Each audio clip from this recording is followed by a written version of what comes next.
Welcome back, guys. Episode 3 of the Naked and Famous podcast. My name's Dan O'Cattle. This is the Blind Pig of Westchester. I'm Jimmy B. Nice to meet you. Anthony Garcia.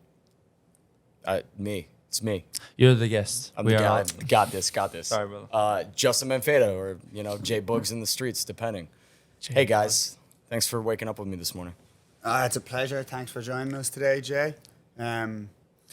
Anyone who doesn't know Jay already, Jay is one of the founders of the Cocktail Garnish Company, also a legendary White Plains bartender from around the block. A couple of hairs short of legendary. Maybe a few hairs over if anyone hears some of the stories. But let's get into it. So, Jay, where was your first restaurant job? And, we just have this conversation to some extent of saying, hey, starting in a restaurant where you know nothing, you come from nothing, you're literally just like a plain sheet of paper, no drawing on it, no idea of how to do anything. So you're just being like taught as you go.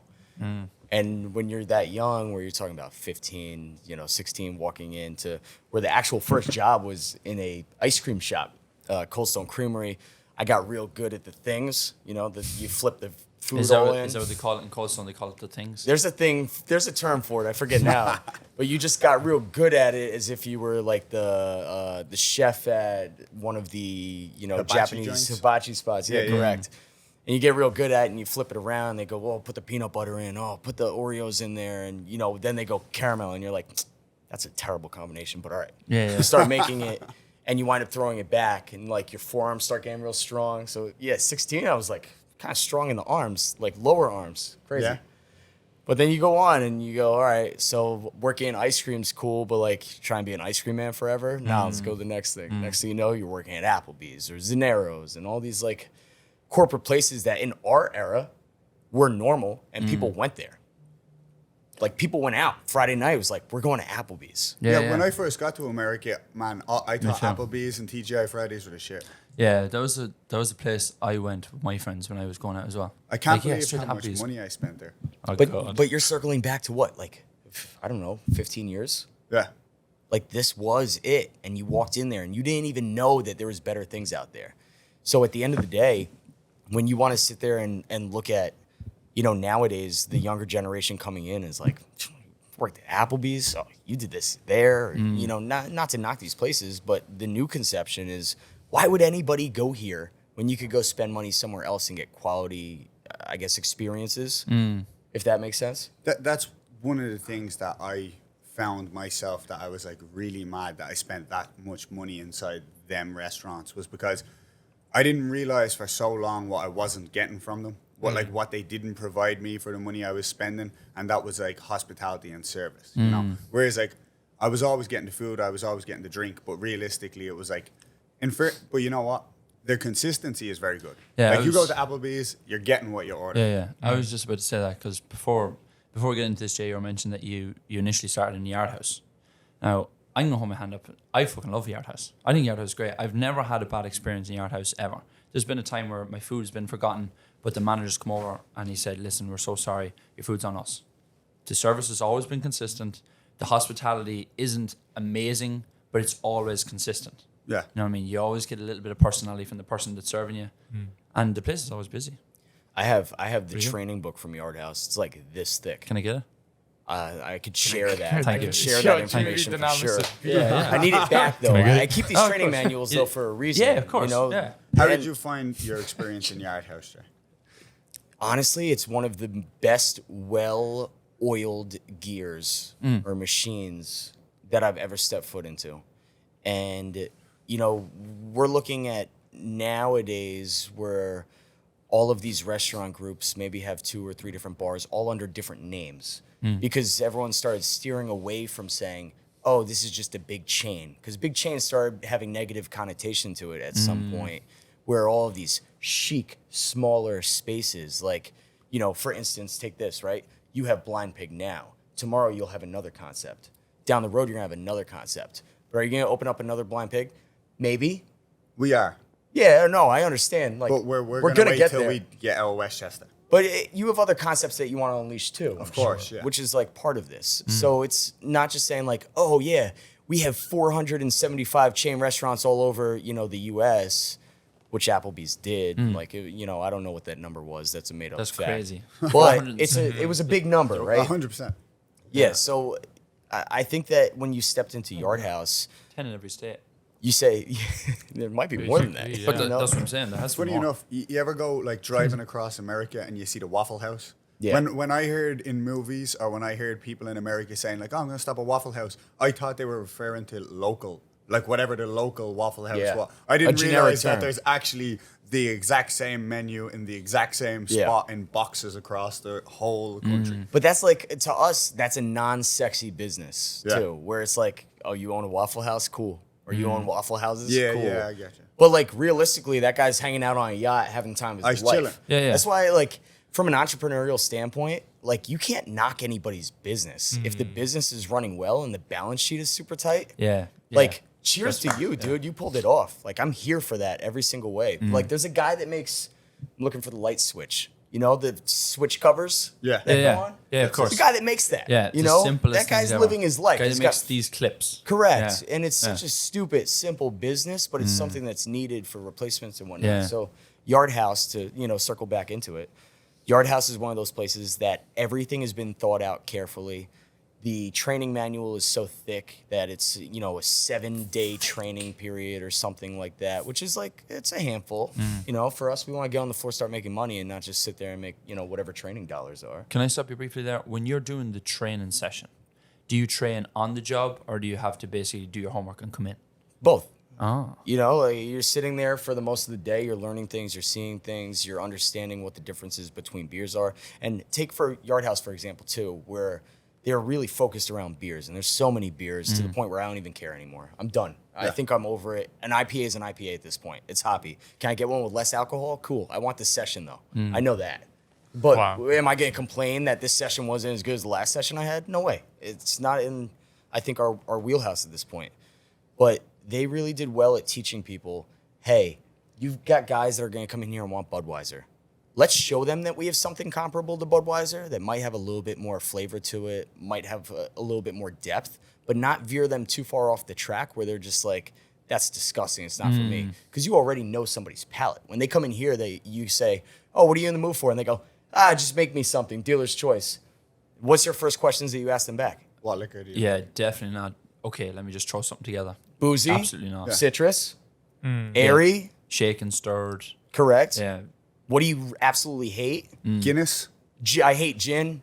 You don't hate gin, you just haven't had it right. Yeah, that's Yeah. right. If You know? anybody says Yeah, they don't yeah, like yeah. gin, I'm like, you have had gin and tonic, right? And they're like, yeah, horrible.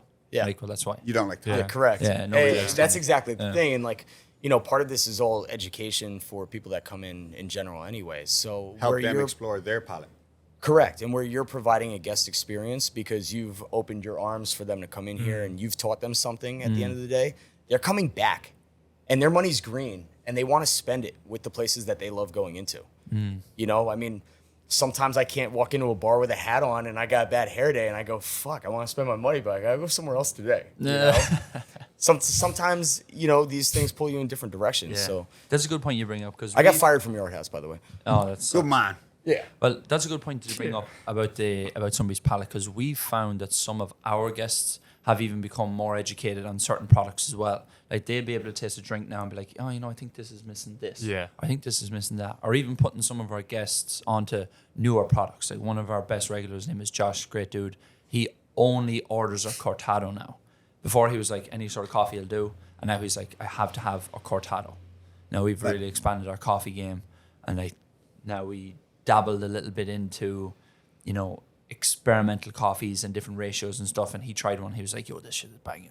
I love that. My favorite thing, honestly, was like serving people their first Negroni, and or not knowing it's their first Negroni, because we had it on happy hour for a while, so we were doing Negronis, and then when you realize that they're trying to tell you that this is a bad drink, but that they just don't understand the flavors, and now you're like, there's no way that this Negroni, one of the most classic cocktails of all time, is a bad cocktail. It's just that it's not palatable to you because you haven't experienced bitterness to this extent yet, or booziness and bitterness in the ratios that they're in. Yeah. Even us, even me, when I started first working here, I didn't know anything.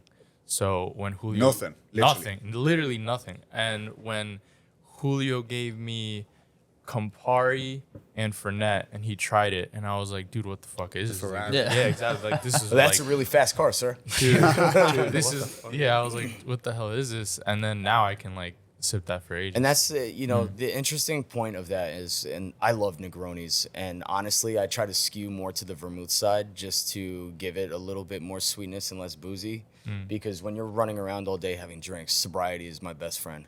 I'm not trying to walk into a bar at the end of the night because, the job outside of the job is literally running around throughout New York City's bars and educating and selling booze. So, if it's you go easy to fall into the trap, right? Sure. And, after spot number 3, you could be done. Yeah, You don't want to walk around and walk into a place looking like an idiot because, you can't stand. Man, we were testing our new cocktail menu here, like on Monday, and I literally tried 2 drinks. And I had to go downstairs because I couldn't stand up next to the guests because I was like, yo, my head's a bit spinning because I don't drink. Like, I was literally like a little bit fucking on my way. That's why you can't make overproof drinks. Here, question for you, Jay. So, right, from going from corporate, like Yard House, like really out there, to being like, a system that's oiled and it's a machine, you're going into your next restaurant job that was, like a family owned or run by a bunch of dudes, not a system. It was called Black Bear. Black Bear was your first one? That was the next one outside. Nice. You didn't go from the Yard House to Black Bear. That's what it was. Yeah? Oh, wow. Legend. Literally. That's like They fired me from Yard House for on my break going across to the other chain restaurant and having some beers. It was really like 2. Yeah. But also so like the old quickfire. Yeah. yeah. That's really Yeah. But also like this is what you champion at Yard House is like beer investigation and learning. And I was like, Research and guys, development. I thought I was just so on brand going next door and having a couple beers on break. Yeah, I came back fine. But I was like, this is just too much for me where it's like you lose the freedom and control to do what you want or what you need to bring in the dollars and have people have It's fun. definitely the trade-off, right, between corporate and like working for a family-owned business or a couple of guys who started their own business is like there's a gray area in when you're working for a family-owned business where they're gonna use a little bit more like, okay, let's think about Jay as a person, let's think about the scenario that we're in right now with Jay. Whereas Yard House, it's by the book. You overstepped this line that nobody's kind of safe from the line, Yeah. But going to Black Bear from Yard House, that's like 2 ends of the extreme, right? Because That's like, Montenegro and Fernet as Yeah. far as the bitterness spectrum goes. Brilliant. It's complete that opposite must have ends. been a great time for you, like stepping in and being like, wow, look at this realm of freedom that I'm in now. Well, I didn't even think I was just gonna get the job. I was like, who wants the guy with the bartending restaurant experience necessarily? But to a point, the gentleman that was running the spot at that point, he actually understood. He's like Rain Man genius in some ways, I think, and I try to give him credit. Who was that? Cormac, who was one of the Irish fellows who came over and purchased that bar with a couple other guys. Cormac Gallagher. Yep, Good guy. thank you. And Where he interviewed you for the job? so he didn't originally. Okay. Who But- interviewed initially? One of the bartenders Okay. pushed me forward a little bit and said, come back later. Right. Honestly, we need somebody now. And I think that you have a good opportunity at this point because we need somebody.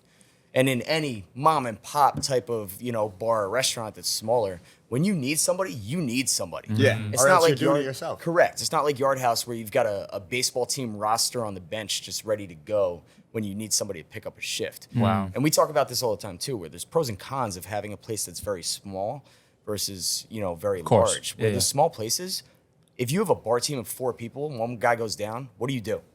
Man, we Wow. talk about this all the time. If our dishwasher didn't show up, we would be tanking. dishes? Whoever Rest in peace. had their day off doesn't have a day off anymore. Yeah. Simple as. James, Is that you're coming in. You were on the floor waitering this week or last week? Last week. And you jumped in for Joey, right? Yeah, Joey had to call in sick last moment. So Thursday? Joey's one of the servers. Yeah, Joey's one of our bartenders / servers. Really, Okay. really good dude. He'll be on the show eventually. His name's Joey Castro. I love He used to work in Yeah. BLT, so he's fine dining experience. Great guy, hilarious. You got to ask him about the donut story, actually, when he come on. Donut story's hilarious. He just pulled out last Yeah. minute. He had didn't feel great. He had to go to urgent care immediately. But James was meant to be managing. That was a switch, quick, you know. Yeah, real quick like that. Now, thankfully, everybody here is pretty strong at their job. So when you're down a guy, everybody kind of picks up the slack a little bit. You definitely feel the hustle, but we can manage it. Now, there has been times where a strong guy has pulled out, and it's like, okay, shit, there is a position that's unmanned. Like, we basically have the maitre d', bartenders, servers, and the back waiters. And again, everybody has a crucial position. If the back waiter's not here, the stuff isn't getting to the tables. If the waiter's not here, the people aren't getting their orders in. The maitre d's not here, there's chaos at the front door. Bartender's not here, drinks aren't getting made. And people don't understand this until you're outside observing it like a machine, like you Correct. said. And same with the kitchen. Like, line cooks don't show up, chefs don't show up, dishwasher doesn't show up. And the dishwasher, I got to really hit this point home. crucial. Yeah, I feel like Really cool. dishwashers unfortunately viewed as like the lowest rung in like the restaurant. And it's wildly But- important. He's our Man, most appreciated crucial. guy. Crucial. Most appreciated guy. Man, I guarantee you don't have a dishwasher, the thing is crumbling. Every day I walk Crumbling. in, I high five the dishwasher, pat him on the back, and I tell him, "How are you doing? Thank you for being here today." Yeah, Because man. the reality is like I'm looking at that as my barrier between. We do the dishes at the end of the night, Yeah. and doing the dishes is a tough job, especially because no one likes to do dishes. No men, anyway. Like, you know, I don't know about anyone else, but like we all hate doing the dishes in here. you Nah, know? I Yeah, get that. yeah, Yeah. true. Of course, yeah. No man likes doing the dishes, No. damn it. I don't No, even like man. doing laundry, man. I don't even Here, like doing fucking laundry. Speaking of doing Cormac Gallagher, dishes. actually, the reason I ended up in Brazen Fox was because I knew Cormac. I was coming up to actually try get a job from Cormac in Black Bear, and he was standing outside when I walked by, and I was walking up, and I had my resume in my hand, and because I looked at him, I kind of got nervous, and I was like, nah, I don't want him to think I'm asking for a handout, you know, because I knew him. Yeah. And I knew he'd give me a job because he's a great guy and, you know, he's like that. He'd put his neck out for you. So I was like, I walked up and he was like, what's that in your hand? And I was like, a resume. And he was like, what are you doing with the resume? And I was like, oh, I'm just going to go over there next door and I just ask for a walk around job." with resumes normally, Yeah. Cormac. He knew what was going on. You He never know knew. when an opportunity gets But there. I really think that, you know, I bottled it. I didn't work up the courage to ask him because I knew he'd give it to me, but I knew he'd know that it was like, you know, he's helping me out because I didn't have much experience at the time. So I went over to Brazen Fox literally because I didn't want to confront the guy who I knew, and I went over and handed it to a stranger instead. But so man, we could have ended up working together in Black Bear. That would have been great crack. Or you would have been the guy that got there before me and they were like, we don't need another guy. You know what I mean? You could have You- ruined my you life missed- you if missed you the asked him cut. for that. Hey, no, you were in there. You were in I was there there already. already. Yeah, 100%. Oh, these Because- are the days when you were running through the streets with the vodka Yeah. Red Bulls in the middle like a madman. I remember Everything. these days. Yeah. So, quick question on this point since we're talking about interviews. Have you ever gotten a job by having a resume? I never have ever gotten a job Man, I got my job. I at Brazen love Fox for you resume. said that. from a resume. Yeah. I've never even had a resume ever. I never even had one. Earlier in your career path, you have a resume because you have to show something of what you've done, right? And like, it's important for maybe where you're starting and you need to show what you're capable of, maybe. But as time goes on, where everyone starts to know you too, your jobs slip in because of recommendations for the most part, where you go, Makes sense. hey, this guy's looking, or this girl's looking, they're good people, they come from this place and this place. And then just the reputation of those places alone, they go, yeah, bring that guy in. Yeah, we want them. 100%. They'll be a good addition to the Yeah. team, maybe. That's how we. Yeah. That's Joey with BLT. 100%. We had like a guy, Yeah. Benny, come work with us. Benny Blanco came to work with us from BLT. We know him a long time from Brazen Fox. After a while, we needed a guy, and he was like, "Yo, my boy Joey works at BLT." We were like, "Oh, he works at BLT, all right." So he must know some stuff. A lot So, of the lads from BLT came on. you know what, they had great. The BLT, like speaking on a training manual, they have a great training manual Yeah. as well. Like they have, it's Oh. very. Yes, because these guys have the dollars that have spent all the time. And, you know, from somebody with like an entrepreneurial mentality, I'm not wasting time, dollars, or energy figuring something out that somebody has already spent millions on. Yeah. 100%. You've already done the work yeah. for me. Why would you reinvent Yeah. the wheel? Correct. And it I doesn't think I make really sense. like to look at life through frameworks because it's the easiest way to do it and take emotion out of everything.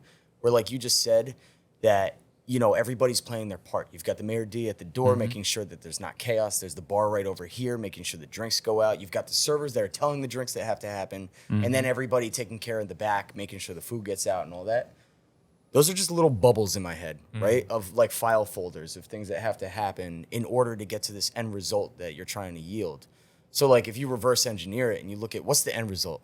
Do we want to make $5,000 on top on the cash sheets this month? Do we want to make, $15,000 on top? How do we construct all of these people to get all of this job done efficiently and make sure that people keep coming back so the business keeps growing? That will then eventually end in this end zone where you get your goal, right? So like those training manuals that they've had, I save every single training manual I've ever gotten. I have like a stack like this of different places. Yeah. That Where do you keep them? That shit is invaluable. It's like under books on my shelf. Where do you live? So, I got you. The key to the safe. Bring the key to the safe. But these things are super important though. Do you have the training manual from Black Bear? You don't want to see that one. Right up here. Must post on Instagram daily for your shift. This is no way to build a business, at least like a long-term standing business. Yeah. Which is why really none of them are still there. Right, let's get into it. So you're working in Black Bear. You go from like super corporate restaurant into like these guys, family owned, very like run person to person kind of business. What was the first thing that you noticed? What was the first thing you said, wow, this is like miles in the difference between where we came from with like, your corporate job and going into like where you're working next to the boss? To be frank, it was literally the very first night I stepped in, and it was a weekend. They needed somebody so bad that I got hired. Oh, lovely. And that weekend, I roll over to the other bartender, and he just grabs my shoulder, and he goes, buddy, my first day I got tits. You're getting some tits tonight, too. And I go, I love it. I don't think I need to decipher that. I think he actually meant this verbally word for word, right? So sure enough, I knew that. Did you get tits? It was more than that. But sure enough, we knew that we were entering this world of chaos that was loosely controlled. And at the end of the night, there was like a yield and reward for it where, to highlight one of the differences monetarily through going somewhere that is corporate and very well run and they know how to make money. They're not trying to let the bartenders make money. They're not trying to really make the servers make money. That. Yeah, They're not there for that. They're choking that out. Yeah. Correct. Yeah. They're choking and squeezing it. So with that, you'd walk out of the bar at Yard House with maybe like, I don't know, $200 was a good night. And you're like, Damn. wow, $200, let's go. Now you go in the other place. It's complete chaos all night long. Everyone's screaming at you. You're 13 layers deep of people, and you're just trying to bang them out as fast as you can. And they're waving cash in your face. Waving cash in your face, sometimes even slapping the table. Yeah, shit's crazy. And your first instinct is like, I am so fucked in and over my head. Yeah, big right? time, yeah. And this then, reminds me of Tom Cruise in Cocktail. Yeah, and you're Yeah. in this You chaos. see Cocktail? No. Sorry, Jay, real quick. For anybody who hasn't worked in the industry before, if you watch Cocktail with Tom Cruise, the first bar he works in is exactly like that. It is just chaos. Everybody's screaming at him. He's like, what the hell is going on? Some girl asks for like a Cuba Libre, which is actually like a rum and coke. And he's like, what With a the lime. fuck? Yeah, he's like, what the fuck? What the fuck is this? And he's going through this book. He's like, what's a Cuba Libre? And then he flips out in the server, but it's a direct representation of like your first busy shift ever. You're like, oh my God, what the fuck is this? This is like chaos. Yeah. Tom Cruise in Yeah. Cocktail, Jae Boogz and Black Bear. Yeah. My poet skills were a little weak though. So you walk on sure enough, the difference in cash though, you walk out with $200, bucks in the corporate spot, and you're like, "Cool, mom, I made it." Thinking you've never seen more than that, right? Again, Yeah, you're it's- young and man, it's the 200 first bucks is spot. good money. Yeah, sure. Yeah. And then you come over to Black. It is. Then you come over to Black Bear Chaos all night, and after finally getting through that, you look to the guy on your left that's been doing it for a long time, and he's cool as a cucumber. He's just Yeah. he's like dancing to himself and Yeah. shit. And he's probably 13 layers deep too, but you don't notice it because you're like, why is this guy so calm? Does he not know that the Yeah. world's unfolding in front of us? Yeah. He's And then been sure in enough, at the end of the trenches a long night, time. you turn that bucket upside down, you start counting the dollars out, and you're like, What have I been doing my whole life? just made fucking $600. Yeah. When do I come in tomorrow? Yeah, you yeah. just want to bring it back in again because Oh God, so true. it's really funny too because then you walk into any other corporate job in the world and it's like here's $150 a day Yeah, it's to like, do actual yeah, work. and it's rigid and it's cold and, And there's if you- no there's no fun, right? And if you step out of line, you're gonna get disciplined. Yeah. Yeah. And they make you feel like the craziest thing that I found working in the industry that we work in non-corporate jobs, is basically you aren't being watched at all, right? Until you start fucking up. Like when I worked in a strong team in many places like Brazen Fox, Connolly's, anything like this, as long as the ring was right, as long as you weren't stealing, as long as you turned up on time, between the time you stepped in behind the bar and the time you left the bar, nobody really came and bothered you as long as you were doing your job. Correct. So your interactions with people weren't monitored. You could say anything to any guest and no one would really be like, yo, what did he just say? And then it gets very loose because now it's like you have the spectrum of like being, hey guys, how are you today? What can I get you? Here's a menu, to like, what's up, fuckers? And nobody's gonna bat an eyelid between both. And to be honest, if you have like regulars coming in and you have good rapport with them, that might actually be a better greeting than welcome, how you doing? Like your best friend comes in, or the best regulars, or people come in like 3 times a week, and you're like, "What's the fucking crack?" Yeah, well, that's they're the like, thing. "Oh, I'm so happy to Or see this you." asshole, just turn around and go home. Yeah, I don't yeah, want to deal yeah. with you tonight. Yeah. Sometimes I just turn around at certain people and I look at them and I'm like, out. Yeah, Out. And they just smile. It's and more laugh. receptive, you know? Yeah, of course. It's such an interesting job, really. And I think for, people like us that absorb this world a lot, we're not paper pushers. And, even Never. in Fernet, really, we have this, what feels like a division. I go into the office and heads are all down and it's very quiet and everyone's doing actual work. But my night for, the Fernet side of the job is I'm going to the bars doing this, literally without the microphones. And we're just having these conversations. And really at the end of the day, people are like, you know what? The Carpino vermouth is 10 cents more an ounce. Just give me it. Send it in. Yeah. We'll start using that in the cocktail, actually. Because you've had a Because good we time. have this relationship and, you keep popping back and, you're spending money anyway. It offsets the cost of things.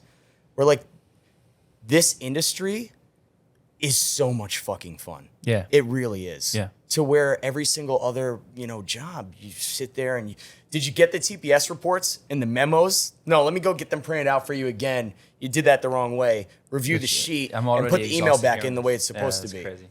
It's not fun. If you think about what you actually spend your time doing, if you're in and corporate structure jobs, like being in the cubicle and all that shit is viewed as like, oh, you're doing a great job. Yeah. But like, if you think about it, you're actually sitting inside a 4x4 cubicle or a 6x6 cubicle in Yeah. like a jail cell, It's and you're sad. staring at the computer, and you're like, I better get the TBS reports. Yep. Oh, somebody better get the memo. If And you then had you to come watch- in here and you're like, I do believe we're like a cornerstone of the community. Yeah. Like if you think about not the bar in general, but the hospitality industry, people who work hard all week, they want to come off and blow off some steam. People have met their significant others. People have made business deals.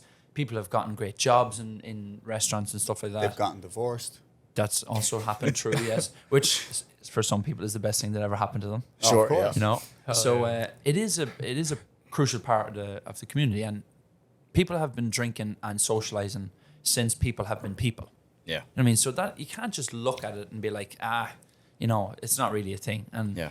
one thing that really grinds my gears is people who view this as a job where they're like, oh yeah, I'm just doing this while I'm in college. Yeah. It's like, you know how far you could go if you Funny put a lot of enough, effort in. But a you lot need of that. ancient cultures actually, when they first were working on like democratic ways of getting things going, they would have a conversation about like a political topic in front of everybody, and they would do it and discuss it and debate it, and then it had to make sense. And then they would come back and do the same thing drunk. Yeah. And then Heard this. together, everyone Greeks. would have to be drunk. The Greeks, they brought a lot of good stuff. Then they would have to discuss it, and it would have to make sense sober and drunk. And if it made sense sober and drunk, then they decided this is a good idea. Yeah. But if it didn't make sense drunk, then they would, they'd scrap it. Well, we That's a still good do that today. It's called dating. Yeah. You Oh, just shit. start out at the bar, you're having some drinks, and in the morning, if it still works and you could have that conversation and still laugh a little bit, you might go on another date. It's the same concept, I guess. So funny enough, Jae, right? So you're one of the guys. You worked in like a wild element of White Plains that some people don't even know exists because people don't realize how busy it gets up here, like 3-4 deep. I used to go to Black Bear when I first came to America. That was like, I would go to Black Bear. I didn't even really know Brazen Fox at the time. I was sitting across the street in Black Bear, Copperface Jacks. But then you left the industry that we're in to like venture into a different path in the same industry, but a different role. So what was it like going from being a bartender behind the stick to going and working for, like, you know, as a rep for one of the most notable companies inside of our industry? Like Fernet Branca, anybody knows it, is like, you know, bartender's handshake, shot Fernet Branca. So what was the transitional period like for you, where it was like, now you didn't have to be on shift at a place on this exact time, stood in the one place? You know, where it was like, now it's kind of up to you. Where are you going today? You got to make your own way around these bars in Manhattan. You got to make yourself known to all these different people, connections, relationships, and you got to get yourself in there. How did that go for you? It's like, you know, back to talking about everything in frameworks, like what's the goal? Reverse engineer it. Because coming from our side, I still say our side like I'm still in the bar. And I feel like I'm still in the bar even though I'm not behind it really anymore, right? And I hope that never leaves.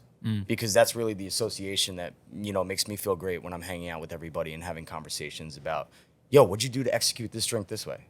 Or what are you doing? What if you change like a quarter of an ounce this direction to really let this highlight?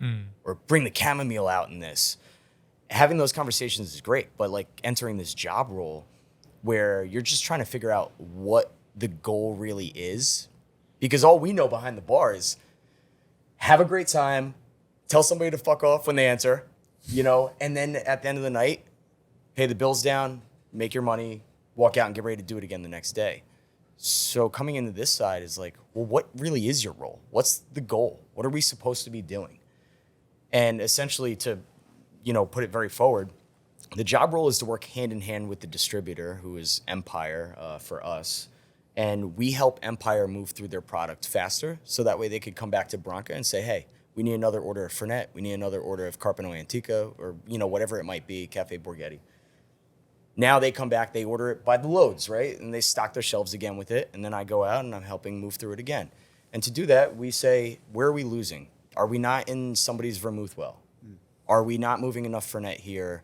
Are we not using Punta Mes somewhere? And can we get this into cocktails? Or can we get this to a beer and shot special? So my first day on the job, after understanding that is the end result that we have to create, depletions of the products faster, I go, well, now how do you decide where to go? And it was like the first question that I just got so shut down on that they were like, it's up to you. So I said, do you go to the places that we do great business with? The places that are, you know, your all-star accounts, they move through millions of cases of stuff every year. Or do you go through the places that do, like, I don't know, a little bit of business, but they could probably do a little bit more? Or do you go to places that don't do anything with us, really? And they were just like, that, my friend, is up to you. And I was like, don't put that on me, man. That's a lot of, and you know idea. What? You know what I like about that is, like, so I look at that like I look at many other things in terms of, like, right, for instance, you are a guy and let's say you're going to the gym, right? And it's like, actually, this is not a relatable thing for me. I've never been in the gym. Like you're a guy and like, storm. you're going to have a beer, right? And you're used to drinking a lot of beer, but you can't drink any vodka. So it's like, what I'm trying to say is, where can you make the most progress is usually the place where you're doing the worst, right? So it's like, you can make the most progress in the places that you're doing the worst, or the place that you're least relevant, right? Or the place that you have the least amount of input. Now, the opposite end of that is you make the least progress in the places that you're doing the best because you're already doing so well in them. Now it comes down to, but you still got to show faces. Like, you still got to be there and be present in the place and let them know, like, oh, we're coming in, we're supporting you. We know you guys are doing a lot for us. And then you got to go to the places that you're not doing anything for, and they're not doing anything for you. Correct. Because if you don't establish that relationship, you can't gain. And the gains there are far greater than the gains that can be made in a place where you already have they can't take anymore. Right? Correct. Yeah. And it's really like, if you look at it in a game perspective, if you gamify the job, it's offense and defense also, where some of those best accounts a lot of times are high volume spaces. And the places that are moving a lot of volume is where the company excels, and that's how they make their money, and that's how all those cases disappear for the distributor to actually come back and say, hey, we need more of it. But now if you lose that account because, you know, maybe the competition has come in and they worked out a deal to say, hey, we really want to support you with this and this and this, but we want you to get Antica out of the well and start using something else. Now it becomes the biggest loss, correct? Yeah, 100%. So it's really hard where it's tough too, because this being my first job for New York City, you're coming in very green, where there's a whole United States of business out there. We have probably one of the most challenging markets out there because there's 3,400 or 4,000 bars, something like that all have liquor licenses. And that's just like New York City. I don't have enough liver to do that. And we have such a small company, as large as it is and as known as it is, that we're like outmanned and outgunned in a lot of areas. So like relationships really matter. So when you say you're going to do something, show back up and follow through with it, and don't just let it disappear. I've got a whole to-do list on my phone of places I need to get back to from 2 months ago. And they're like, haven't seen you in a while. I'm like, yeah, I've been in, you know, the 400 other bars that I was backed up in that I was supposed to go check out recently that I couldn't get to. There's only so many hours in the day. There's only so many and every drinks. bar only opens at 4 o'clock. So like that's so many hours in the day is even shrank. And you don't want to more. be that guy, you know, you don't want to be that guy that just pops in and like doesn't hang out and doesn't spend time, just drops in, hi, how's things? Okay, goodbye. That's the business card guy, right? Yeah, you don't a want guy that that pulls his wallet out at the You expo. never know his name. Take my business card. Yeah. Take my business card. I'm like, we didn't even talk yet. Yeah, Why are you trying to stick it in me? Yeah, I know. He's trying to get a receipt, that's why. Yeah, it's really tough. So, you know, I try to at least have these conversations that really do matter and really are relevant. And I think there's also 2 types of people in this world too. And you see it behind the bar a little bit too, where there's the people that they're there to make the dollars and leave. And that's probably going back to the people that you say this isn't a career for them. Yeah, part-time people. That 80-20 rule is super important for the people that are this community to make their money. Because, you know, without somebody leaving early on the shift because they want to go have drinks somewhere else, and now you're still on the shift, as now maybe only 1 or 2 people left, you get to clean up for the rest of the 3 hours that the bar's open. Yeah. Because that other person left. Now that $100 an hour is being dispersed back into yours, right? So like, you need that. But then in this aspect too, where I go in and I have these actual authentic conversations with everybody behind the bar, like that means a lot because I'm actually having a conversation with you. I'm not just selling you anything. I'm not just trying to be like, hey, can we do this with this? Yeah, maybe at some point I'll ask that question because we do need to sell something, but I'm actually having a good time having a conversation with you. Yeah. Where at the, you know, sometimes even behind the bar, it's just like, you have the bartenders are just like, It's just what do you an want? exchange. Cool. And that's it. very That's thank you. transactional. It's just a transaction and an exchange. Yeah.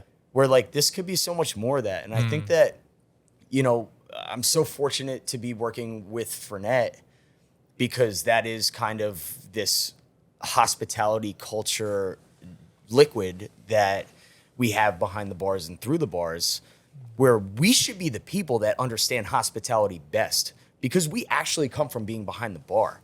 And that's not everybody in the company that comes from the bar world. You know, it's a portion of them. When I meet liquor reps and I know that they weren't a bartender, like career bartender, man, honestly, I stop right there. And it's 'cause you not can that see like, through it. Man, it's literally like, I know you're just trying to make money off me, right? Correct. Whereas like the reality is like people are trying to make money off each other every day. That's fine.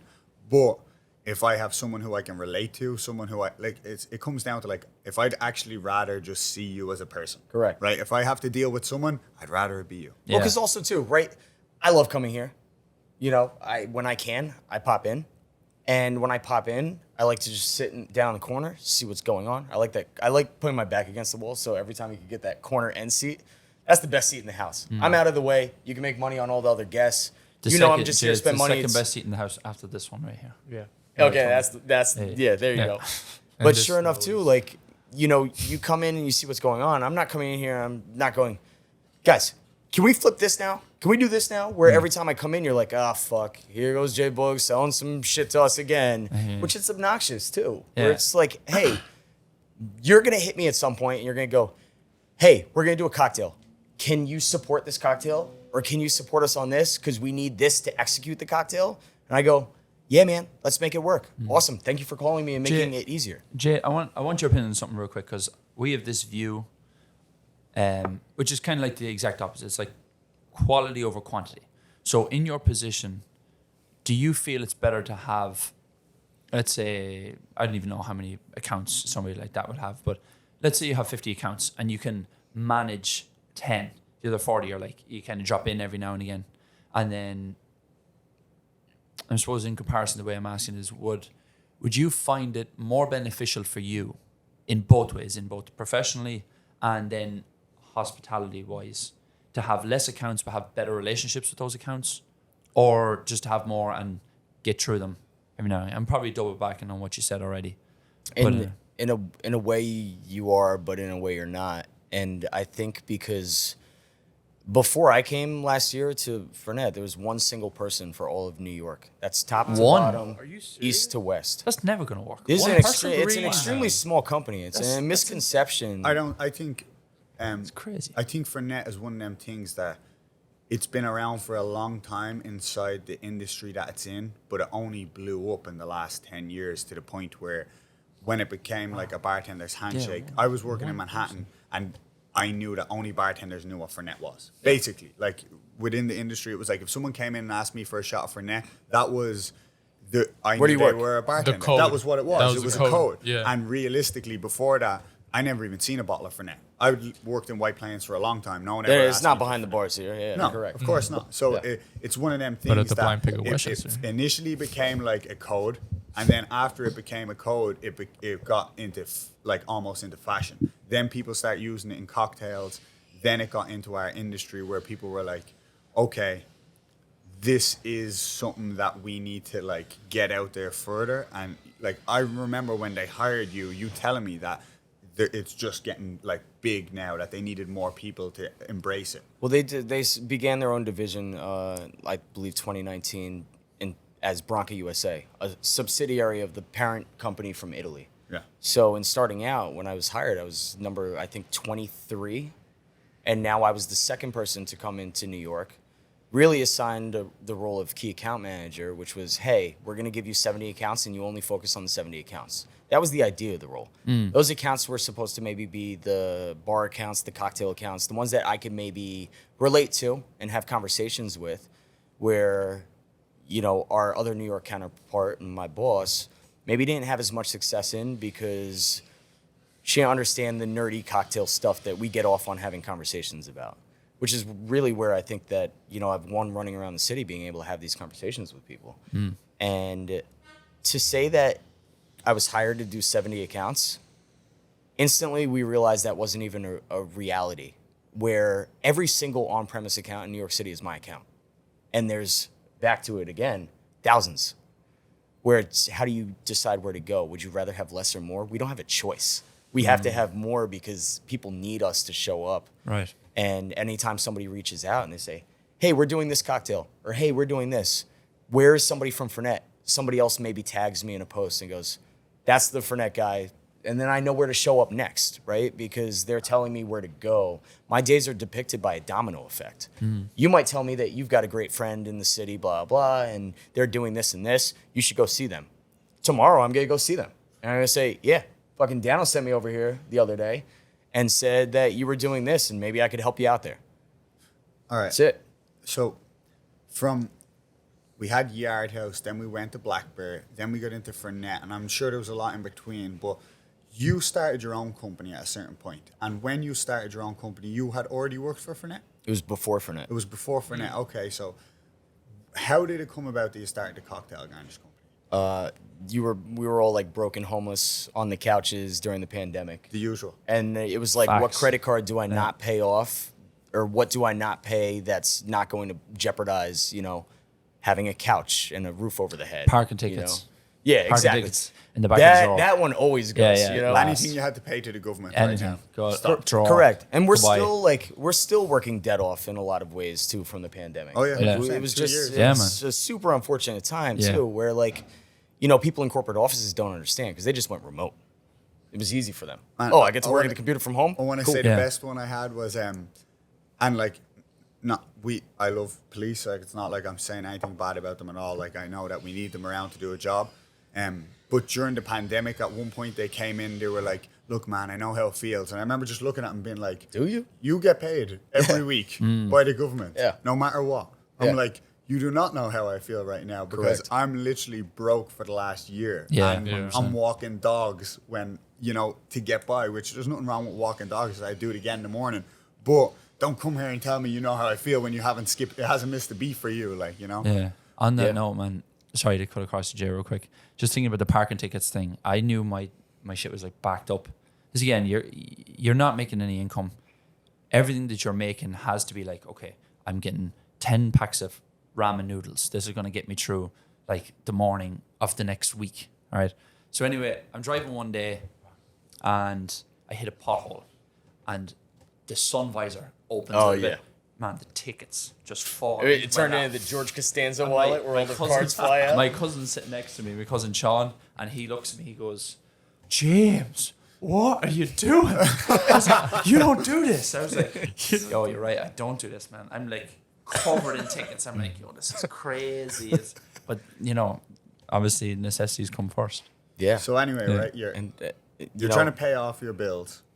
Well, we were all struggling at this point trying to figure out what is the next thing to do. How do we prevent this from ever happening again? Because you watch your bank account go to zero and, you know, coming from an entrepreneurial attitude and lifestyle, and we've talked about it as we had you on our podcast a while back too, where, you know, the story was the last pair of pants were the end of the bank account to get this thing open. Yeah. Look at us, blind pig crushing now, right? Awesome. Thank you. Going through that period of watching my bank account deteriorate repeatedly because I've always put dollars back into myself or some idea. I've also failed a ton to be able to learn what not to do. Of course. And that's always costly. Sometimes it's like $15,000 costly. Sometimes it's like a couple $100 costly. Yeah. However, you come out with those lessons learned. And through this period of time, we're talking with buddies. A friend of mine is suggesting potentially making infusion kits. And in my head, I was just like, I don't know about infusion kits, man. Like, this is good during the pandemic because people want to drink at home, but is it something that has like long-term viability? I don't know. And I'm not knocking infusion kits because there's a lot of companies out there making a lot of money on them. It's just not a realm that I wanted to go into coming from the bar because we make cocktails behind the bar. I want to sell an infusion kit to you at home to make a drink at home. I want you to come to the bar and try what we're doing. Check out the full menu, 2022. And another thing about an infusion kit is like, right, that's great if someone's looking to put in effort. But if someone's looking to actually delegate elsewhere and relieve themselves of effort, right, you're more than likely not going to be doing infusions. Whereas with you, with the garnishes, is like I could need, you know, 50 packs of garnishes tomorrow, and like I could be like, okay, that could save my ass. You know, like that. So it's like you're not just an infusion kit. I feel like is definitely helpful if you're trying to do something. But if you're trying to get away from doing something, what you guys do is a quick, like, you know, saving people. And back to there being a market for everything. There's the infusion kit companies that are absolutely killing it out there, and they're making a handful of money because they're charging, I don't know, $24 an infusion kit. What's the cost on that? $4.50 maybe. That's awesome. Put it together, seal it up, get your labels and stickers on it, and send it out.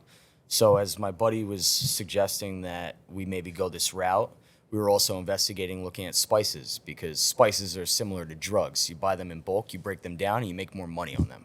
It's a really simple process, and there's nothing to it. The spices are already made. Nah, look at the English. They started doing it, the East Indian trade a long time ago. Yeah, Taboo, great TV show for one single season. Totally. So I love Taboo, by the way. At some point, Tom Hardy, great show. Yeah, Tom Hardy. First off, I'll swing the different direction for him. Oh, God. So, you know, in talking to my buddy about it, he started going down a different direction. And he was like, you know, I think I'm going to really work on becoming an electrician. I was like, all right, well, I guess these ideas are kind of dead in the water for now. And, you know, Anthony Rossetti, who was a guy that was a handful younger and coming up a little bit right after our wild days in the streets. Yeah, good guy.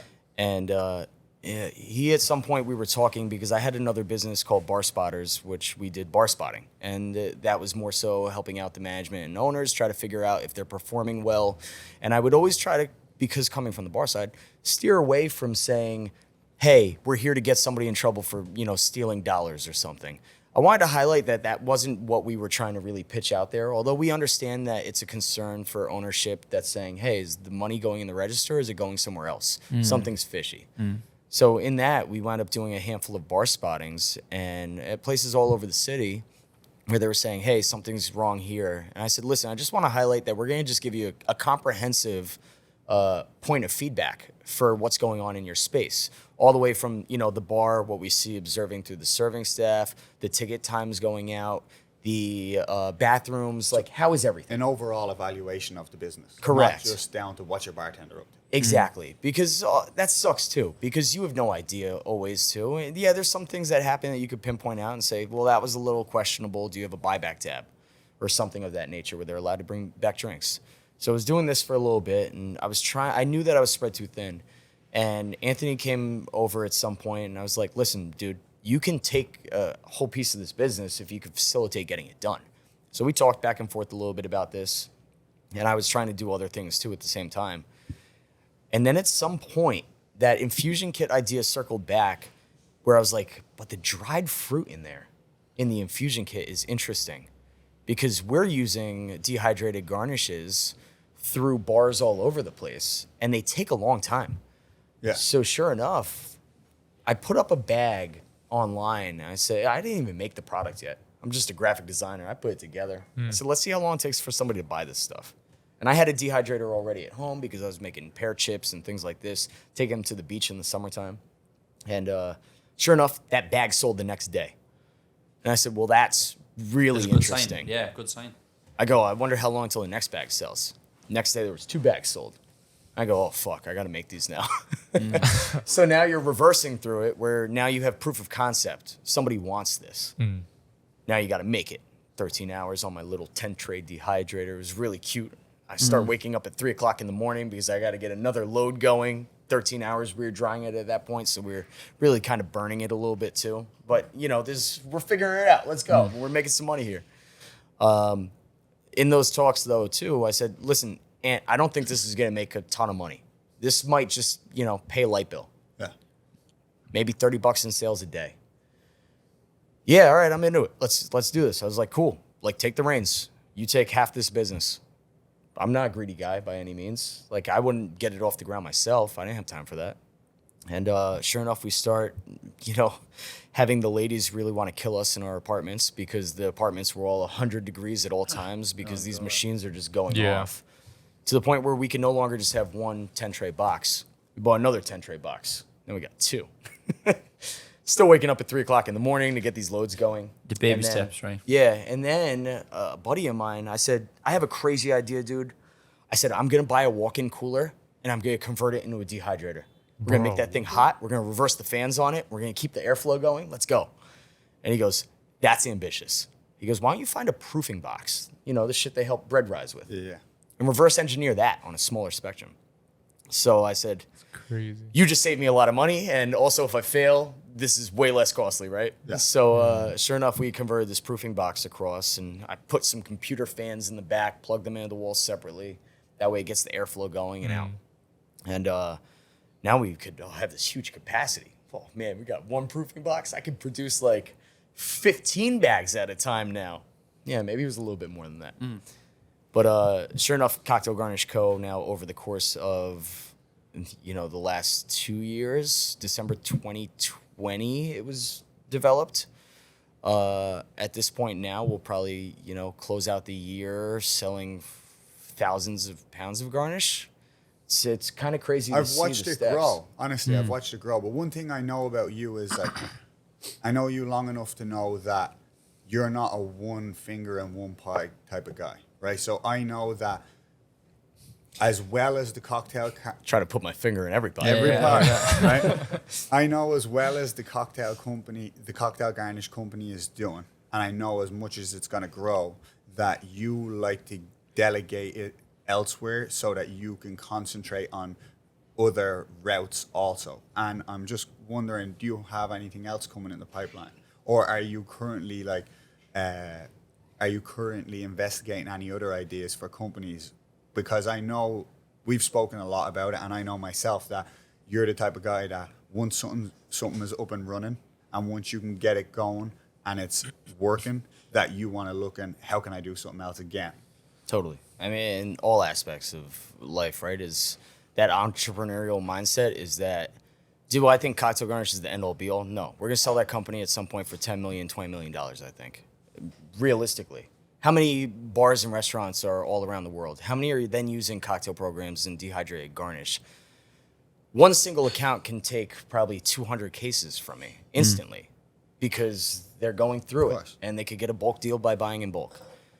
We serviced Benihana, every single location in the U.S.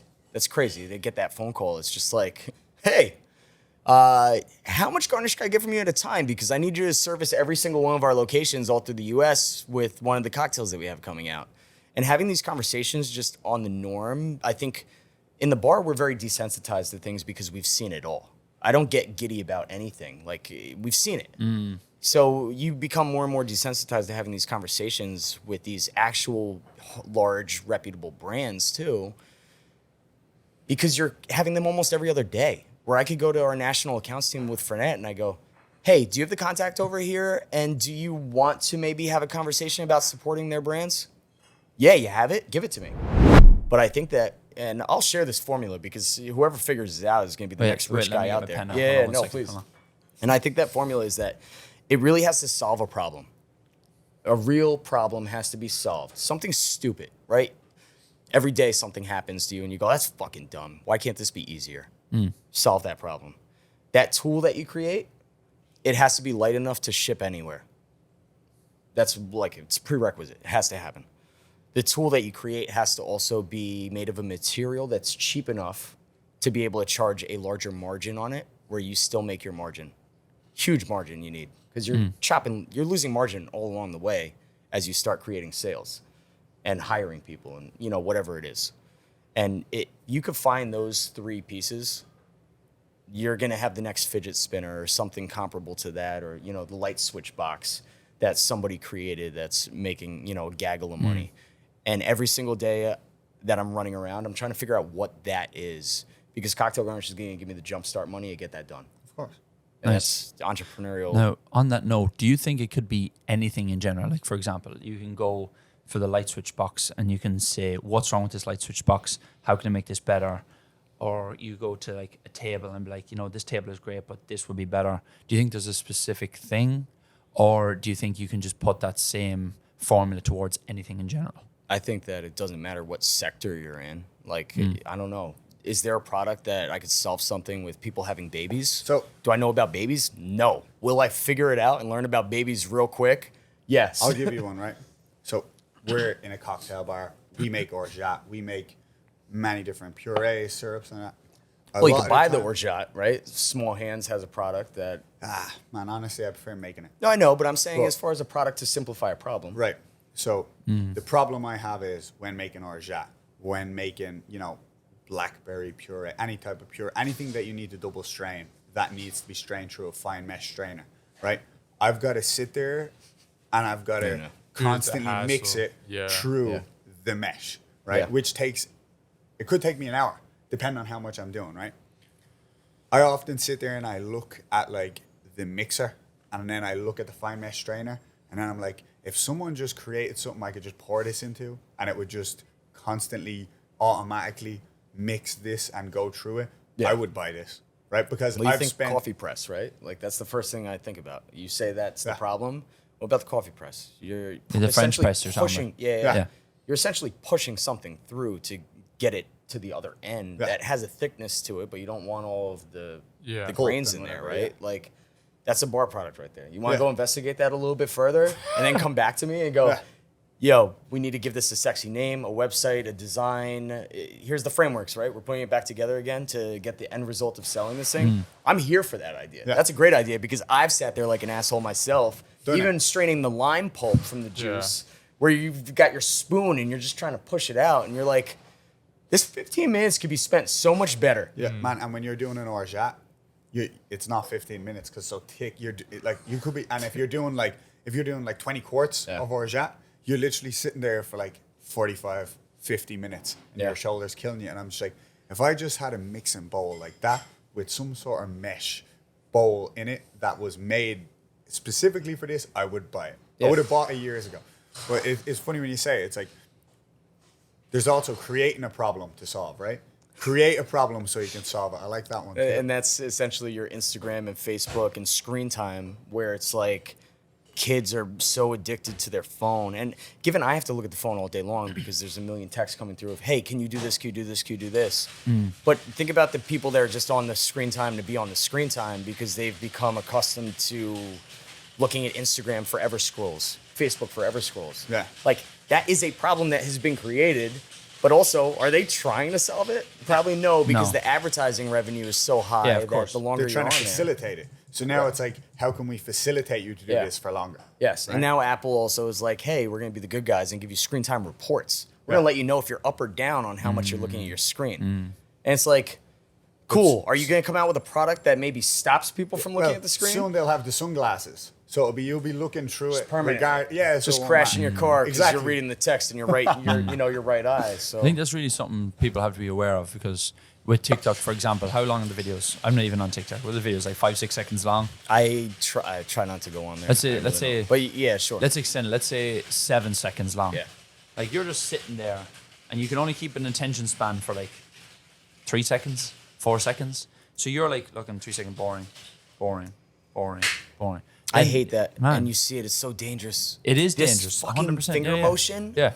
is the worst. Yeah. I'm pretty sure there was a study made, and I think that a person that is on TikTok a lot can spend up to 2 weeks, like on it, like a Yeah? year. Yeah, A 2 year. weeks. 2 weeks a year. 2 weeks. Yeah.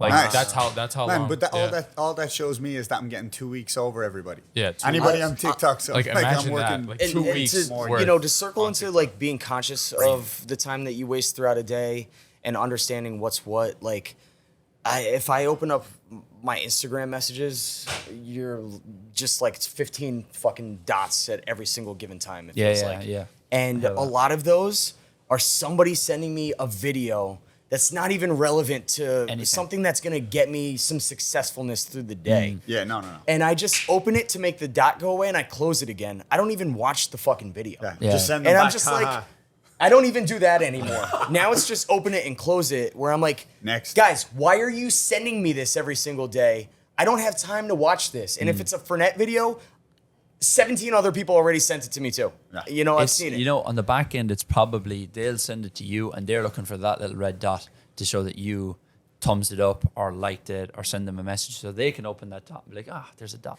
Yeah, no, Close it. I don't want it. I don't want to partake in it. Yeah. I'm sitting on the sidelines on this dot. You know what I Yeah. mean? Like, That you want a dopamine. dot, get it from somebody else. And, Yeah. you know, even my girlfriend too, she's like, you saw it, you opened it. I go, babe, I fucking love you. But I opened it and I had to just close it because I can't get any more distracted throughout a day. Like, we got to get somewhere today and get jobs I hear done. All right, Jay. Well, listen, speaking about your job revolves around going to many different bars around Manhattan pretty much every day, right? Yeah. So one thing that I wanted to ask you was like, right, for anyone who's watching any of our guests, right, we're a cocktail bar. We love cocktail bars. We love going to places that like show great hospitality.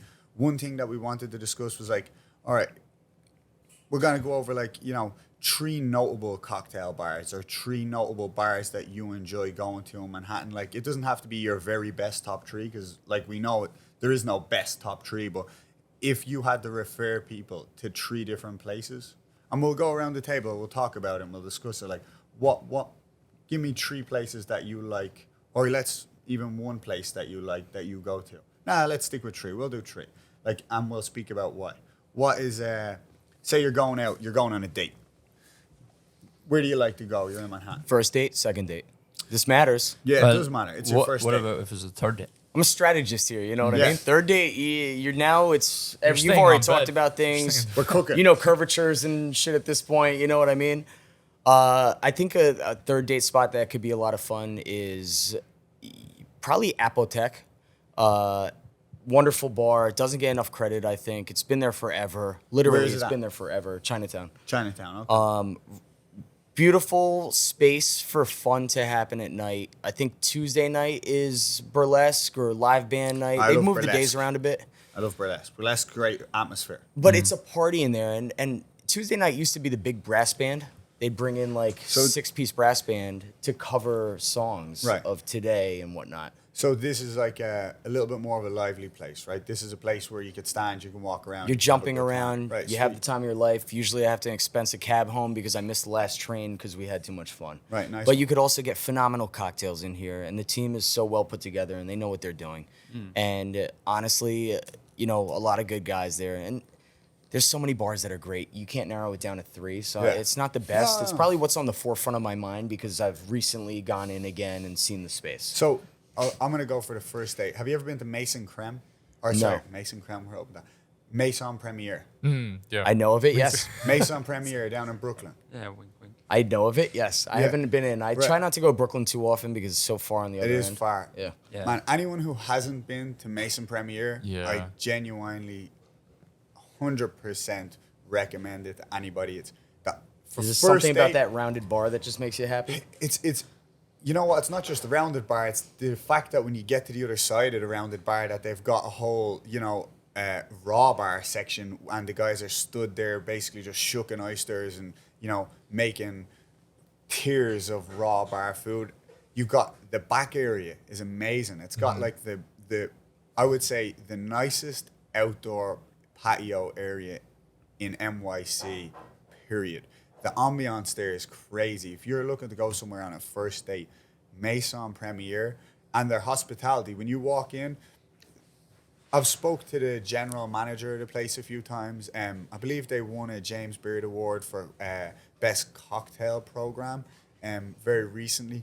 But they pride themselves on all wearing, you know, a uniform as a team that when you walk in there, it gives you the sense that you're in a different era. To the point that when you go in, there's actually people who dress similar to them just to go there on certain days to hang out, to be present and to partake in the feel that it gives. It's almost like a stage. It's really, really enjoyable. They're great cocktails. They have a nice, you know, absinthe tap right in the middle there, which you don't get many places, you know. But that's definitely a place that if I'm going on a first date, Mason Premier is somewhere that like really gives an experience. I feel like. You been there, Tony? Yeah. You came for my birthday one time, Yeah, right? yeah. Yeah, we had went. a great time. Yeah, Look that's at like that, that's how that worked out. yeah. That's crazy, right? That's kind of like the only one I've been to.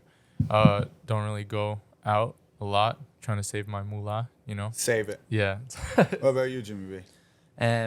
This is a good question because there's a couple of places I like. Now, I've touched on how much I appreciate the hospitality. So some places are impressive looking, some places are just a good time, like you said, and then some places have a big name and then there's just nothing to them. Right? They don't So deliver. they don't Yeah. really hammer home. So I suppose the first place that comes to mind that I do enjoy going is Valerie in 45th West 45th Street. It's owned by a guy called Shawnee Hayden, really good dude. We actually had our Christmas party there one Yeah, day. we did. Yeah. Yeah, we did. The place when you walk in, honestly, is so impressive. It's huge. Like for a cocktail bar, it's ginormous. Yeah, everything has been considered. Like the ceilings. You were have just been- in the Valerie. I love Yeah. I love it. I love like Yeah, Valerie's when we great. talk about like well put together businesses, he knows what he's doing. Yeah, And I was saying to Marshall because they're opening another space below it. Yeah, you said called, Madame George, right? Madame George. I'm George. And I saw it when they were constructing it and putting it together. And I got to go in recently the other day and see it again in its finalized, you know, look. We'll have to go and have a look at it. And I said to him, I said, Jesus, man, this guy Sean, just attention to detail. You know, Shawnee's on it. Walt Disney was like, everything needs to be able to be touched and feel real and transport somebody somewhere else. He was kind enough to actually give me and James a tour of the business and how they operate in the kitchen. He brought us to the space downstairs before it opened and stuff. He's a genuine guy. Like Amazing team. I got referred to him by a guy I worked with called Jerry in Conley's. Really nice guy. He referred me to Shawnee and kind of being in touch with him here and there throughout my career since I worked in the city. James's sister worked for him at one point. Yeah, right? my sister Tara, she worked for him in a place he has with the same business partners, I believe, called Alfie's. Alfie's is pretty good as well. It's I think it's on 8th Avenue. 8th Avenue. Yeah, it's not as cocktail focused. The Valerie is very like, you walk in, it's like, wow, this place is amazing. Like, I expect to see like amazing cocktails here. If there wasn't, it would just be out of place. Yeah. So attention to detail is on point. And actually, there's another place I want to mention that doesn't really get a lot of love. A place called Tacuba. Tacuba, yeah. Tacuba, it comes to mind earlier on. It's actually right next to Alfie's. It's on 8th Avenue and I believe 44th. It's on the corner of 44th and 8th. But Tacuba is very similar to us. It's a cocktail bar run by all guys, but it's a tequila bar. So everything that they do is based on tequila. But I remember the last time I walked in there, and the energy is just so good. It's so lively. Everybody's just in a great humor, and the hospitality was amazing. The service was great. Product was good. The cocktail menu is short, but like on point. The Like they Valerie's really a hit the nail gin on the head. bar, right? The Valerie would be a gin bar. Yeah, that's Valerie. yeah, Marshall, they- Marshall they- likes gin a lot. Yeah, he Marshall's does, right? a good guy. When Yeah. we actually first opened up, right, one of the head bartenders there, his name's Nathan Clark. He worked with us here every Saturday night, and Nate brought he brought a good time down with him. He was working with us every Saturday night. Was it the Kentucky? He created a really nice drink that he brought down one time. I can't remember the name of it off the Not top so of my long head. ago now. Yeah, it is. The Kentucky Bride, I think it was called the Kentucky Bride. But to say what they're doing in the Valerie is great is an understatement. I think. I think that, I love everybody, firstly. But Marshall is a genius and really does know the liquids that he deals with and is really able to put together amazing cocktails and lists to the point where I go, are these recycled from, maybe Negroni Week take? Huge list. And he sends it across to me. And I said, are any of these recycled from, years past? He goes, no, I put them all together for this year. And Just I'm looking creates at the new things list, on the fly. in addition to the list that he already has, in addition to the list that he's now created for Madame George downstairs, in addition to everything else he does, and sometimes, if a supplier or a company or brand does a special event with him too, he's putting together another list. And I'm just like, what happens in here that you're able to just spout all these out and they are all phenomenally balanced? And he could give you any drink that's on his list and you go, wow. But the problem too is, being there in that Midtown area, he doesn't get enough credit because all the bartenders are down further south to where it's happening and trendy and lively. Yeah. But a lot of times Valerie is an overlook or overshoot as to what's being done. I feel like needs a lot more credit. That's his first role as like a leader. Crushing it. You know what I'm saying? So I think it's like he's gained a lot of notoriety inside the industry for how short of a period he's been running a cocktail program, because this is his first cocktail program that he's pioneered, right? I believe he was. I mean, Yeah, I don't know. I like can't if speak you to it. look at like say the guys from Angel Share, Yeah. right? They've been doing this such a long time. They've pioneered so many bars and so many cocktail programs that it's like it's hard to overlook them. Like they just opened up, or one of the guys from there. Martinis. No, yes, but they just opened up Double Chicken. Oh. Right, recently during COVID. Have you been to Double Chicken yet? We walked by last night, and I was gonna pop in, but there was a private party happening. I think tonight we'll They wind up do going like back. I want to say they have close to 20 cocktails on tap in the front. Yeah. And then in the back they do their signature cocktail menu, which is a little bit more extensive. I was down there with the guys. We went down to do some R&D with myself, Justin, and Joey. I would say about 3 or 4 weeks ago. They're doing something special in there. Like in their, Correct. They're really crushing it. They have what I really enjoyed about it was they have a cocktail menu that anyone can read, anyone can relate to everything. It's like brioche, key lime pie. I'll have like, the beet cocktail. Yeah, exactly. You know, but Everybody gets that beat cocktail. Yeah, you got it. Yeah. what I like about it is that when I go into some cocktail bars, you're reading the menu and you're like, right, if you're not someone who's really in depth into this, the complexity can like overshadow the Yeah. flavors. Yeah. Whereas in Double Chicken, they're really like they've got a cocktail called cold pizza, right? Everyone has tried cold pizza. Everyone knows what cold pizza tastes like. Now, if you're telling me you're going to give that to me in liquid form and there's going to be Parmesan in it, there's going to be tomato in it, and I'm going to drink it and I'm going to taste like cold pizza, to me, that's impressive because to say to me like, okay, well, this is going to be like Pandam and Gelatin, well, like most people who walk in here, like a Negroni, like I said, is something that they haven't tried. So to say this is Pandan and Genitin, they might just drink it and be like, oh, so that's what that tastes like, I guess. Whereas like if I give them something that says this is key lime, this is cold pizza, this is, you know, brioche, when they taste it and they genuinely are like, wow, they've pulled this off, that's something that I find exceptional. And when you say too, like, you know, roundabout all of the different pieces that encompass a great experience, and they do well doing that, it's not just the fact that the cocktail menu is beautiful and well executed, and the food is even, you know, differently done and also well executed. Their double chicken sandwich. But the bar in itself too is such a beautiful piece to look at, where it's so I don't want to say plain, minimal and It's just clean. clean. Exactly. But the first time I walked in there, I wasn't ready for it. Yeah.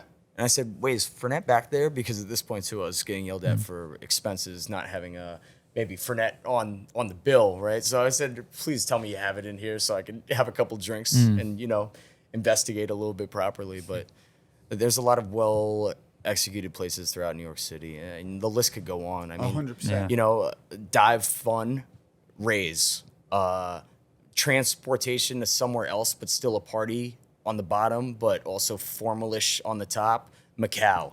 Dead Rabbit. Very Katana similar. Kitten, not to hit things that are on list by any means, but every time you go in, you have a great time and a party too, you know? Are you bringing gems Yeah, across so here? I'm So sorry, what's just that- what's interject that- real quick. What's guys. happening around me? Now This- we're going to have our cocktail of the week. Our cocktail of the week's been presented here by Memo. Thank you very much, Memo. We appreciate you, my brother. Cheers, Memo. We've got the Stepdaddy Issues, which is an OG here at the Blind Pig. And now I feel like my my father God, because, you know, drinks before noon. drinks before noon. A liquid Listen, lunch, liquid you lunch, know, we're just going to do a little taste here. I missed the daddy issues. Where's the daddy issues? The Daddy Issues. Thank you. Thank you. All right, cheers, Jay. Thanks so much for coming on the podcast, It's a man. pleasure as always. yeah, it's brother. been a pleasure Appreciate as well. you. I'm gonna reach all the way in here without Yeah, spilling baby. anything in the sexy coupe. Yeah, baby. So, Get out of here. so trying Dan, to choose a Daniel, cross this is your stand-up. cocktail. Do you want to talk us through it a little bit and tell us what's in it? Do you understand? I wanna be a different man who wouldn't tell you lies. Don't wanna see you cry. If you wanna leave, that's fine by me. Set your conscience free. Don't be afraid to plead. This is all foreign to me. I don't understand love. Misguided and directed. This isn't what we expected. If this is love, do you want it? If this is love, can you feel it? If this is love, say something. So, this is one of the first cocktails that we had on our menu. The Daddy Issues. It's very simple, very tasty, very not very complex, but like it was one that hit home for like I would say a majority of people who had it. It's a very easy blend of gin, italicus, a little bit of honey, a little bit of agave, lemon, and shaken with basil. We opened up during the summer, or well, like we were shut down. You and can we really reopened up during the summer. You can really pull everything out of there very well, to the point where that basil hits you on the back end. Yeah. It's really pretty much after you've swallowed, Yeah. where it kind of sits with you for a second. Yeah. That's really well balanced. Well, one thing that I liked about it was, honestly, at the time I was playing around with Italicus a lot because I wasn't very, I would say it was the first bergamot orange liqueur that I'd come across. I hadn't seen it too much. I was trying to introduce it to people in White Plains who had never heard of it, but I wanted to introduce it to them in a friendly way. Like one thing I played with was I was going to do a blank Negroni. We were going to use some of this. We did do it, but like I said, the Negroni doesn't hit for everybody. This was something that was like easy to palate. It was something comparable to the one night stand, a little bit more herbaceous, and then I could still talk them through or educate them on like what Italicus was, which at the time, I think we were the first place in White Plains that had it behind the back bar. Yeah. So it really came down to just like trying to introduce it to people in a way that I thought there's nothing worse than when you introduce a liquor to someone in a cocktail and they say like, you know, I don't like that liquor. And it's like, oh no, maybe I made you a cocktail with this liquor in it that wouldn't be for you. So this was something that I thought could like be given to almost anybody and they were going to enjoy it, you know. So it wasn't super complex, but I think it went down very well. Yeah, it was overall. definitely a huge seller. Can you spec me out on this? Yeah. Specs. So it's also named the Daddy Issues, and I think that helped with selling it to most people in Westchester. Because Everyone you know has how daddy much issues. daddy issues you got going around. Sure, yes. Not just for the ladies, honestly, for the guys too. Yeah. But it was 0.5 and 0.5 citrus and sugar. We had 1.5 or 1.75 with the gin. 8 to 10 leaves of basil, and then 3/4 of an ounce of Italicus, shaken, double strained into a chilled coupe, and served up. We usually serve it with a little bit of a basil leaf or a basil sprig, but it's not on our menu right now, so I don't think we had Have it enough in in-house. house to bang out everybody's and garnish them. Yeah. But when we're doing the cocktail and putting it in, we'll definitely show it to you in its full glory. I also think, and you know, to touch on it real quick before we wrap things up to some extent here, is I also think that cocktails don't always need a garnish. Oh, definitely not. Yeah. Simplicity is beauty, and I like you look at all these spaces that are always over the top and don't need to be. Let the drink showcase itself sometimes. I agree, 100%. I honestly just like. I like this. I think the color speaks for the basil enough because Correct. yeah, you know. So that was it, like really. you. Lads, if you don't mind me jumping in real quick, because we are going to have to wrap it up soon. However, there was a couple of topics that we did want to go over with you, Jay, as well. Dano, you made a point to this. So there's a couple of topics that we should touch on first. One was, Dano, you mentioned before, dealing with obnoxious people.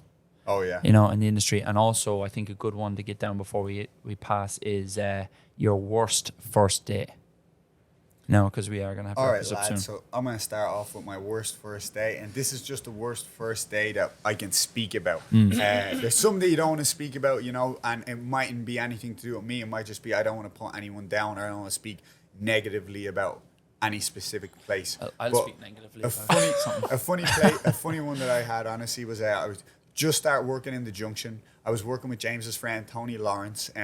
Oh, Tony's the man. I was working Shout in out Tony Lawrence. Tony Lawrence, great guy. he wasn't this night. It was his worst first day. Yeah. So I come in, I'm working in this restaurant. They give me the keys. They tell me how to close down, everything that I'm doing. They know I'm bartending a long time, so they have faith in me. I came in, I met the ladies who owned it. The Junction, by the way, right there in Murray Hill, 39th Street. Julie is the owner. But basically, like, they had faith in me. And, like, I came in with my whole cocktail setup. They weren't doing too many cocktails at the time. And I was like, I'm going to do this, I'm going to do that. So, you know, they were feeling me. They knew that I was sober, I don't drink, you know, I'm not into anything like that. And I had good recommendations. So they trusted me. They shouldn't have trusted me well enough to not forget my keys, because I'm notorious for leaving things around place. So basically, end of the night comes, I'm like, I keep it open till 4 a.m. on the button all the way to the end. There's no way I'm closing. No one's around but me. I look around, I'm like, I don't know where I'm after putting the keys. Right? So I have to close up this bar. I can't be texting the owner saying, like, I don't know where to put the keys, like, first night. So basically what I do is, I think I'm real smart, I find a window, and I'm pretty good at popping open windows, closing windows, like, you know, dealing with that kind of thing. So I'm like, okay, I pop the wonder window why. right in the front, right out onto the street. I'm just hoping that no cops come by and see me, like, That way I you have know, to playing explain around, things. because I had to put it back in afterwards as well. So, like, putting it in looks like you're taking it out. Yeah. So basically, like, I pop the window, I lock all the doors from the inside, I pop the window, I'm climbing in around, I'm like, it's a tiny little window, I'm climbing in around it. Basically what happens is I get it back in when I get out, and I'm like, right, job done, like, I'm a legend, they're never even gonna know that anything went down. The next morning I wake up, they had cropped and, like, edited the photo in with, like, the music from Mission Impossible, and they sent it into a group chat with everybody in the group chat who worked there. And it was no. like, when your first night working in the bar, even though we told you how you should lock up and it's me taking the windows out of the frame, Oh, climbing God. out a tiny little window, putting the window back in. And man, honestly, that was like, it wasn't like bad, but it was embarrassing because like they were looking at me like I'm such an idiot. The game, it's the easiest place to close up ever. It's like lock the front door, walk out, you know, that's it. Nothing. Like you're good. The porter comes in, does everything for you. I'm after making an absolute like a gangster movie out of this thing by having to pull the window frame out of the window. I'm sure they had to go and like, you know, reseal that in the winter. And They're like, wow, this place is way too easily break-inable. Yeah. So Jay, quickly, because we have to get through everybody, can you give us your worst first day? I think like, you know, in managing Whiskey Creek, which is a bar here in White Plains, and nothing special about it at the time. I think it was more so just aimed towards the, you know, the younger kids in this area. It was really hard to rebuild the whole place and get bartenders in, and somebody wound up coming in. Yeah, I've got this experience. I got this experience. Who the fuck checks resumes? Yeah. Awesome. City Yeah. experience from this bar that does some high volume in a music venue. Awesome, man. We were still rebuilding this thing, and we had no data points. And I had the cameras on my phone. It wasn't the first day, but it was like, you know, day 5 in kind of maybe. I open up the camera and I just see literally like 150 people in the bar, one bartender shitting his pants. You can see this through the camera. And I go, oh, fuck. And I'm now laying at home in my boxers, you know, John out a little bit, relaxing calmly. And I go, fuck, I gotta go in. What's going on? Like you show the camera image, right? And you run into the place and it's literally just no rules at this point. He's so overflowed trying to get these drinks out to everybody. I walk in and there's a kid just pulling the tap from the other end, filling his own beer back up. Yeah, that's and immediate expulsion. And the bartender is right Yeah. here. That's happened to me a couple times. I too. literally run in, I yoke the kid, throw him out the front door, jump to the other side of the bar, and I'm like, let's get this under, you know, control. At this point, there's no real clean, easy way to do glassware and Of course. shit. Yeah. I was like, flip to plastic right Yeah, now. yeah. Like, let's go. This is great for the cash sheets, right? We want to make some fucking money. That's what I'm here for. Exactly. And how do we get this thing back on track? I just see in his eyes just panic, just purely all over Poor the face. guy, man. We finally get this thing back locked up, start kicking some people out. Once you kick 2 people out, they bring their friends. Their friends go, the other friends go. They probably went to go see you across the street at Briz and Fox after that. God bless them. Yeah, you probably made a little bit of money that night too. That was his worst first day. But that, yeah. But sure enough, we're so desensitized. I mean, you've got a story. Oh God, yeah. So my first day, listen, I know you're not supposed to talk badly, so I won't talk badly directly. All right. So the first place I ever worked in the city, it was a place that sounded like no Ryans. All right. And the manager's name sounded something like Clark. Right, so anyway, I got started in this place because I was working in the Bronx with Dano and the Coachmans, and this guy came in and he was really nice. He was like, man, it's really nice to meet you. If you ever want to work in the city, come let me know. And I was like, I was young, I was chipper, I was very green. I was like, oh yeah, working in the city, bartending in Times Square, cool, yeah, 100%, yeah, absolutely. So I give me my 2 weeks notice to Kirby, and then I shut down for my first day. I'm like, oh man, this is No exciting. loyalty. This is exciting. I was like, this is going to be great. So anyway, I'm setting up with the person who does the daytime shift, who was half an hour late. When I got there, I was like, shit, what the hell do I do? So anyway, we're setting up, and this is my first commute into the city, so I haven't eaten, and I want to be there early. I want to make sure everything's going right. So it gets to like 2 o'clock or 3 o'clock. I am starving. So after we set up, and it gets to a little bit of late lunchtime, the daytime bartender starts eating, and I was like, listen, I know I'm not supposed to ask, but can I please have a little bit of that mashed potatoes? She's like, yeah, I'll get you a bowl. So she got me a bowl. I'm sitting there eating it. Manager walks in. I'm like, hey, Clark. And he goes, why the hell are you eating behind the bar? I was like, oh, I'm sorry. I didn't realize I was supposed to eat. And I swear to God, everything just tanked from there. Like, for whatever reason, this guy was so nice to me when he met me. And then from day one, I was like, this is not going to go well. Every little thing that this person could do to belittle you, he did. Like, in the place I worked, to fix all the TVs in the bar, they had the old system. You had to come out from behind the bar, around the back, and you had to change every single one of them on the machine. And there was a lot of sports on. Every time I used to come around and change the TVs, he'd be like, James, get back behind the fucking bar, will you? And I was like, wow, man, this guy's a fucking asshole. And that was the place that I got, what do you call it? The quit fire. To be fair, I absolutely hate eating behind the bar. I feel like it's like, one of the rules that you really need to stand to. No hats behind the bar. No eating behind the bar. Those are two main fixtures while you're back there. Oh, yeah, 100%. And, I've been in some bars where I'm like, I'm just going to step on the other side and grab a bite real quick while, everybody's handled at the bar. I've got a few minutes. I'll wolf this thing down. No, you can eat behind the bar. No, I can't. Yeah. I'm going to step around. Yeah. It's fine. Trust me. And I'm like, where the fuck am I working? You know what I mean? Like, yeah, well, like, you don't know why you're losing face in front of the guests. And we have rules, and in some ways, I think we have a responsibility as people that know a little bit more behind the bar to pass down to the next generation. Like, we're educators for the new people coming in, and there's a huge rotation right now that's happened of people that are older that said, we need healthcare, we're leaving the bar. It's one thing we don't have, right? We need healthcare, we're going to a 9-to-5 job where I have security, I'll never be homeless on the couch again. Yeah. But that new generation is like, it's our duty to kind of teach them correctly and pass There's on. not going to be a new generation. I feel like we're the last generation. We're the last generation of and then what, hospitality robots? Workers. Yeah. Like Automation. All right. Yeah, well, but honestly, right? If you had been in a bank and you would have said, like, no, we're the last generation of bank tellers, you'd be like, nah, but you were the last generation of bank tellers. Tony, But, yeah, so but- first day. So Who's here? my Blind pig. Huh? Yeah. I was actually no. I won't say that. Speaking of that.